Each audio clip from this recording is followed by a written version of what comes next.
Hello दोस्तों, आपने अक्सर सुना होगा कि लोग कहते हैं कि यार मैंने तो बिल्कुल सही तरीके से चल रहा हूँ, अपने हिसाब से चल रहा हूँ, फिर भी मैं ज़्यादा आगे नहीं बढ़ पा रहा। और वो देखो कितने गलत काम कर रहा है, फिर भी वो बहुत ज़्यादा आगे बढ़ रहा है। तो ऐसा नहीं है मित्र, ऐसा नहीं होता है। उसको एक दिन गिरना ही पड़ेगा। जो सही का रास्ता होता है, एक्चुअल राइट चलते हैं ना, वो लंबी दूरी तय करते हैं।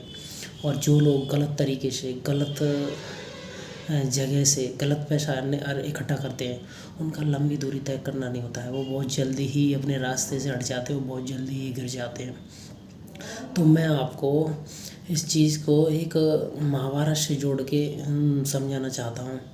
जैसे जब कुरुक्षेत्र में दोनों सेनाएं आमने सामने खड़ी हुई थी, तो एक साइड तो पांडवों की सेना थी और एक साइड कौरवों की सेना थी। दोनों सेनाएं आमने सामने खड़ी थीं और बिल्कुल युद्ध के लिए तैयार थीं। तो फिर कौरवों की तरफ से सबसे पहले भीष्म पितामह ने अपना शंख बजाया बहुत ज़ोर से। उसके बाद कृपाचार्य, दुर्योधन, कर्ण, जितने भी उनके महारथी थे, सब ने बहुत तेज़ी से शंख बजाए। तो जो अर्जुन था ना, उसको ज़्यादा घबराहट नहीं हुई उनके शंखों की आवाज़ से, ढोल नगाड़ों से, क्योंकि उसे पता था मेरे साथ तो मधुसूदन, कृष्ण खुद स्वयं केशव खड़े हुए हैं, मुझे घबराने की कोई ज़रूरत नहीं है। क्यों? क्योंकि वो तो बिल्कुल एक तरीके से सत्यता के मार्ग पे था। वो एक धर्मी युद्ध था, वो धर्म से जोड़ के चल रहा था। उसे पता था मुझे घबराने की कोई ज़रूरत नहीं है। लेकिन जैसे ही पांडवों की तरफ से सबसे पहले भगवान कृष्ण ने अपना शंख बजाया, बहुत तेज शंख बजाया, उसके बाद युधिष्ठिर, उसके बाद अर्जुन, भीम, नकुल, सहदेव सभी ने बजाए। तो जो कौरवों की सेनाएं थी, उनमें हड़कंप मच गई, पूरी तरीके से घबराने लगे वो।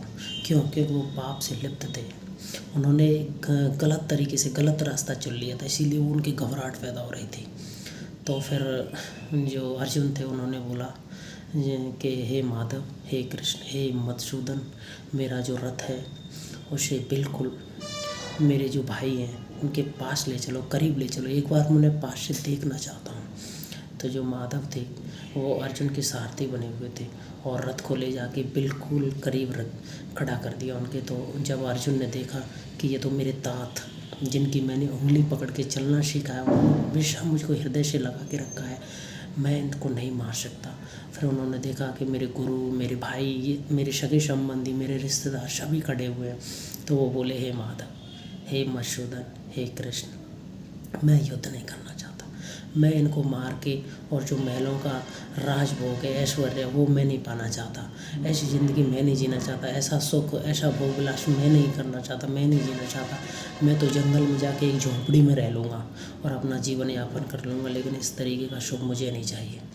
तो भगवान कृष्ण बोले, मधुसूदन बोले, अर्जुन, तुम्हें वो दिन याद है जिस दिन मेरी बहन द्रौपदी सब इस दुर्योधन ने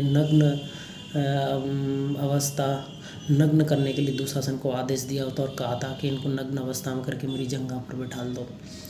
तो वो दिन तुम भूल सकते हो, मैं नहीं भूल सकता। उस दिन तुम्हारे तात भीष्म पितामह, कृपाचार्य, उनके खुद पिता धृतराष्ट्र और सभी तुम्हारे सगे संबंधी बैठे हुए थे, वो जोर जोर से हंस रहे थे। इसीलिए वो दिन तुम भूल सकते हो, लेकिन मैं नहीं भूल सकता। इन पापों का दंड इन्हें भोगना ही पड़ेगा। इसीलिए जो इंसान गलत काम करता है, उसके पाप का हिसाब, उसके पाप का दिन भगवान खुद तय करते हैं। खुद वो उन्हें मारते हैं, खुद उन्हें वो गिराते हैं। इसीलिए जो पाप का रास्ता होता है, वो बिल्कुल बहुत कम होता है और उसकी बहुत कम सीमा होती है। इसीलिए हमें कभी ऐसा नहीं सोचना चाहिए कि वो आगे बढ़ रहा है, मैं क्यों नहीं आगे बढ़ पा रहा। बिल्कुल नहीं। भगवान अपने हिसाब से, जब तुम अपने एक सही रास्ते से चल रहे होते हैं, तो उसकी दूरी बहुत लंबी होती है। तो आप बहुत लंबे चलते जाओगे, एक दिन 100% आप सफल हो जाओगे।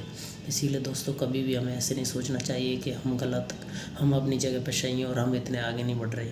बिल्कुल ऐसा नहीं है। और हमेशा जब भी आप कमज़ोर परिस्थिति में हो, जब भी आप पर कोई परेशानी आए, तो कभी भी किसी को मत बताना कि मैं कमज़ोर हो गया हूँ। क्यों? क्योंकि जब किसी को आप बताओगे ना कि मैं कमज़ोर हो गया हूँ, तो वो बिल्कुल दिल से तुम्हारी सुनेगा नहीं। गाँव में एक कहावत है, लोग तुम्हारी परेशानियों को सुनते हँस हँस कर हैं, सुनते रो रो करें, लेकिन दूसरों के सामने उसे हँस हँस कर बताते हैं यार उसके साथ तो बहुत ही गलत हो रहा है। थैंक यू दोस्तों, धन्यवाद दोस्तों। इसीलिए हमेशा जो भी परेशानी है, जो भी कष्ट है, खुश रहिए, खुद धीरे धीरे आगे बढ़िए, सबका समाधान भगवान कृष्ण करते हैं। थैंक यू, धन्यवाद दोस्तों।